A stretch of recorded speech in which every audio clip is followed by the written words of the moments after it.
Hi everyone, my name's Georgina Kreutzer and welcome to my final mixed media tutorial with Strathmore on their toned paper.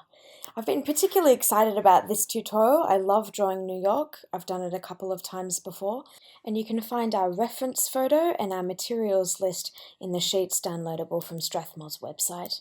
So I like to start by securing my paper with masking tape, and a little trick I usually like to use is using my blending sponge, applying a small amount of soft pastel just to the paper, and you'll find that when you need to remove the masking tape later, it'll come off without tearing the page.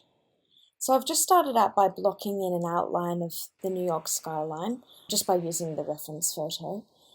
And the first step is to put down our soft pastel and blending with a sponge. As you can see, it's quite a vibrant image. There's lots of colours, and I start with my lightest colours through to my darkest. I'm just putting some white around the clouds. Right now it doesn't need to be too precise because we'll be layering and layering throughout the process. And constantly using whites to just brighten up and then blending back with a sponge until we get the final effect desired. I usually take a bit of creative liberty with my colours, as you would probably know if you followed each of my tutorials. But right now we're just using some simple yellows, reds, blues, basic primaries, just to block in our basic colours. The orange below is the sunlight hitting the right side of each building, so I've just popped those in just to start getting the colour built up on the base part of our image. Notice that pastels are really quite concentrated at the top half, and as we get into more defined parts of the drawing, that will be in the closer foreground, so we'll be using inks and pencil later. So I'm just now blocking in some shadows. And something I do like to do is, when I do have one colour in my hand, I like to apply it to all parts of the page and be balancing out the media constantly. And now I'm just working around the page with a white pastel pencil, adding the base highlights to each parts of the drawing. And something that I'll be doing periodically through this process is adding a workable matte fixative, just so that the drawing doesn't smudge. I'm using really quite a soft pastel. These are Micador's handmade Roy Mac pastels, and they're really beautiful and soft and can be applied easily with a paintbrush or a tissue, but they do smudge easily, and you want to be avoiding kind of a muddy mess. So investing in a fixative quite early, I strongly recommend. So now I'm just working on some darker shadows. Obviously at any point you can slow down the video and just watch more carefully what I'm doing, but you might want to note that I'm not actually following a strict procedure when I do drawings like this. I'm just working my eyes over the reference image, and I'm just seeing where colour needs to be applied on our page. As I said, no strict procedure, just more having fun with this kind of organic process, just as we build the picture up onto the page. So as you can see, I keep going back up to those clouds, adding some more white on. What I really quite like about these Roy Mac pastels is that they layer beautifully, especially when you're applying the matte fixative.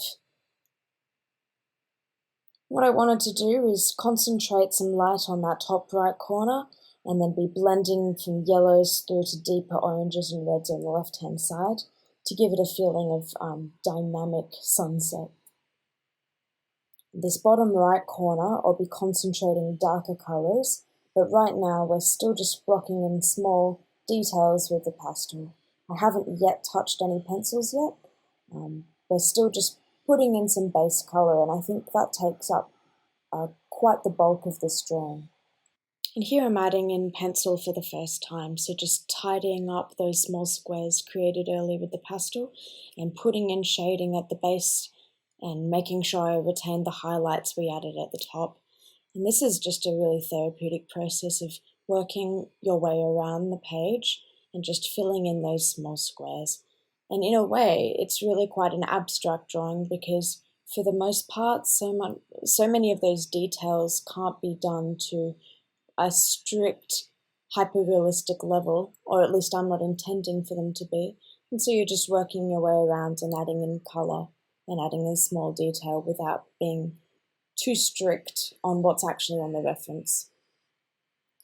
And for the first time, I'm also adding in some blue to the base, and as you would know, I like to add blue into all of my drawings. I think it balances out the warm tones beautifully, especially when we're using Strathmore's Tones Tan. So we're just working our way around the page now, and as you can see, the image is really starting to form quite beautifully. And what we want to do is create depth now through darkening that lower half and keeping the detail in that lower half, whereas still refining what we've got in the middle and the above. And so I'll be taking a sharper dark pencil and working around those buildings. You can take as much time or as little time as you want to do this. It's really quite a therapeutic process to just work your way around the page and keep identifying parts that need some tidying up. The Empire State Building is one of my favorite buildings to draw too, because it's something I find that looks quite flat for some time until you start putting those vertical lines in and darkening those up until the image begins to pop out. It's really quite a fun one to draw. So keep building in the shadows, especially down beneath the Empire State. Keep layering up. And what I haven't started to do yet is add on our ink layer, which I'm using Mikador's Stylist brush markers for, and that is a perfect way to blend in any water-soluble pencils. It's a perfect way to really deepen the colours that you've got.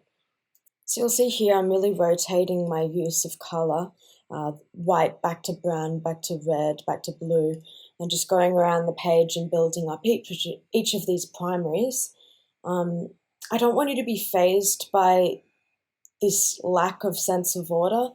I really want you to understand that there can be order found in this slow process of building up your materials purely through looking at what's on your reference and seeing what parts of those reference you want to show on your page. It should, if anything, be less daunting this way.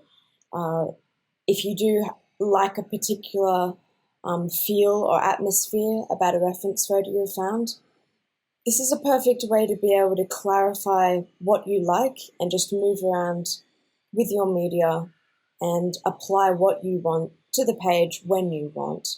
I feel that art shouldn't be this strict color by numbers sort of scheme, and you should be able to just work your way around the page as I am, adding color where you want. I feel that even though it seems randomized, you should be able to find some freedom in doing this. And so as you've noticed, I've started to apply our ink using those Mikador markers. Really, any markers are fine. Anything that you have, anything that you're already comfortable using.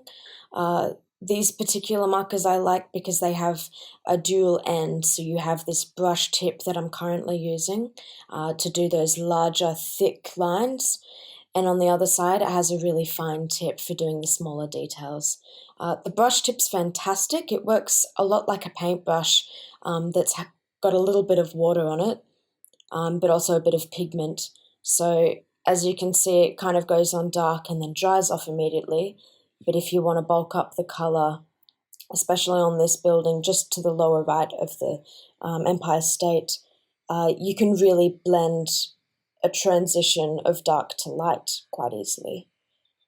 So as you can see, I'm just once again moving around the page, building up colour mostly on the bottom right, but without neglecting applying your inks to the other parts of the drawing. So note that I'm not really applying much ink at all to that midsection around the horizon line. We want to retain that soft hazy glow there, so the least sharp detail the better. I think that's really key to using your wet media down the base where it's clear and defined and your soft dry media at the top. And that's really the layering effect that I wanted to show in this tutorial. So we're really at the end point where I'm just going around, more having fun with the piece now, adding in detail. And you can spend as little or as long as you like in this part. And if you wanted to achieve even more defined look, you could apply acrylic over the top as I've shown in the previous tutorials. Final step is to apply a last layer of our fixative, and here's our final drawing.